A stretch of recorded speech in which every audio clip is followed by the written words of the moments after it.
Antes de entrar de lleno en los detalles, conviene parar un segundo y situarnos, porque lo que está pasando con el llamado caso Koldo no es un simple titular más de esos que duran un día y desaparecen.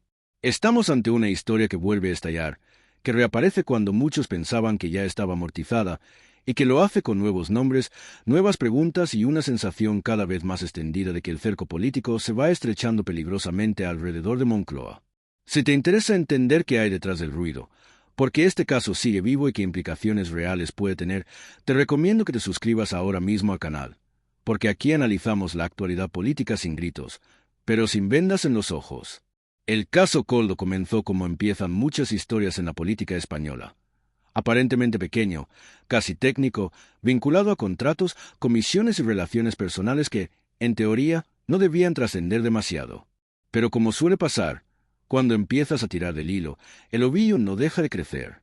Lo que en un primer momento parecía una trama limitada fue mostrando conexiones, nombres y decisiones que no se explican solo por la casualidad o la mala gestión. Y ahí es donde el asunto deja de ser anecdótico para convertirse en un problema político de primer nivel. En el centro de todo aparece una figura que, sin ser especialmente conocida para el gran público al principio, acabó simbolizando una forma de hacer política que muchos ciudadanos dicen estar hartos de ver. Koldo García, asesor, intermediario, hombre de confianza, como se le quiere llamar, pasó de ser un nombre desconocido a convertirse en una pieza clave de una investigación que sigue dando titulares. Y no porque hable mucho, precisamente, sino porque su silencio pesa. En política, cuando alguien calla demasiado, no es porque no tenga nada que decir, sino porque lo que podría decir incomoda a más de uno. El contexto es importante. España viene de años de polarización, de escándalos cruzados, de reproches constantes entre bloques políticos.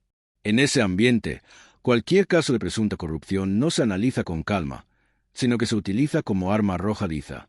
Sin embargo, el caso Koldo tiene algo distinto. Afecta al relato de regeneración, de transparencia y de ejemplaridad que el gobierno ha intentado construir. Y cuando un relato se resquebraja, el daño no es solo jurídico, sino profundamente político. Las investigaciones han ido avanzando, despacio, como suelen hacerlo estas cosas. Nada de giros de guión espectaculares cada semana, pero sí una acumulación constante de indicios, testimonios y documentos que van dibujando un panorama incómodo. Cada nueva información no cae como una bomba aislada, sino como una gota más que termina por colmar el vaso. Y ese vaso, para muchos, empieza a estar peligrosamente lleno. Uno de los aspectos que más inquieta es la cercanía de algunos nombres a los centros de poder. No se trata de militantes de base ni de cargos secundarios perdidos en la administración. Hablamos de personas con acceso, con influencia, con capacidad para mover piezas. Y cuando ese tipo de perfiles aparece vinculado a prácticas presuntamente irregulares, la pregunta ya no es solo quién hizo qué, sino quién sabía qué y cuándo lo supo. Pedro Sánchez, como presidente del gobierno, no aparece formalmente implicado en la causa, y eso es un dato que conviene repetir para no caer en exageraciones. Pero en política, la responsabilidad no siempre es penal. Existe también la responsabilidad política, la de explicar, la de asumir errores de control, la de dar explicaciones claras cuando la sombra de la duda se acerca demasiado. Y ahí es donde el caso empieza a tocar Moncloa, aunque sea indirectamente. El gobierno ha intentado marcar distancia, subrayar que se trata de actuaciones individuales, de comportamientos que no representan al conjunto del proyecto político. Es una estrategia clásica y, en muchos casos, legítima. El problema es que cuando los casos se repiten, cuando los nombres se conectan, cuando las explicaciones parecen más defensivas que aclaratorias, el mensaje pierde fuerza. Y la ciudadanía, que no es tonta, empieza a sospechar que no todo se reduce a una manzana podrida. Mientras tanto, la oposición observa y espera. Algunos con prisas por sacar rédito político inmediato, otros midiendo mejor los tiempos. Porque si algo ha enseñado la historia reciente es que estos casos no siempre explotan cuando uno quiere, sino cuando menos conviene. Un informe, una declaración, una filtración bien colocada puede cambiar el tablero en cuestión de horas. Y esa incertidumbre es la que mantiene en vilo a muchos despachos. En medio de todo esto, los medios de comunicación juegan su propio papel. Algunos investigan con rigor, otros se limitan a amplificar el ruido. El ciudadano medio recibe una mezcla de información, opinión y espectáculo que no siempre ayuda a entender qué está pasando de verdad. Por eso es importante separar lo que está probado de lo que está en investigación, Lo que son hechos de lo que son interpretaciones interesadas. Y eso, aunque suena aburrido, es esencial para no caer en el cinismo absoluto. Hay también un elemento social que no se puede ignorar. Cada nuevo caso de presunta corrupción alimenta el hartazgo, la sensación de que siempre son los mismos, de que el sistema protege a los suyos. Ese malestar no entiende de siglas y acaba pasando factura a todos. No solo al partido que gobierna, sino al conjunto de la política. Y cuando la confianza se rompe, recuperarla es mucho más difícil que perderla. El humor, incluso en temas serios como este, aparece de forma casi inevitable. Memes, comentarios irónicos, chistes amargos sobre comisiones, contratos y silencios. Es una forma de defensa colectiva, una manera de digerir una realidad que cansa. Pero detrás de la risa hay enfado, y eso es lo que realmente preocupa. Porque cuando la indignación se convierte en resignación, la democracia se debilita.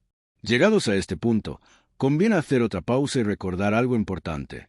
Si quieres seguir este tipo de análisis, entender qué hay detrás de los grandes titulares y no perderte cómo evolucionan estos casos que marcan la agenda política, suscríbete al canal.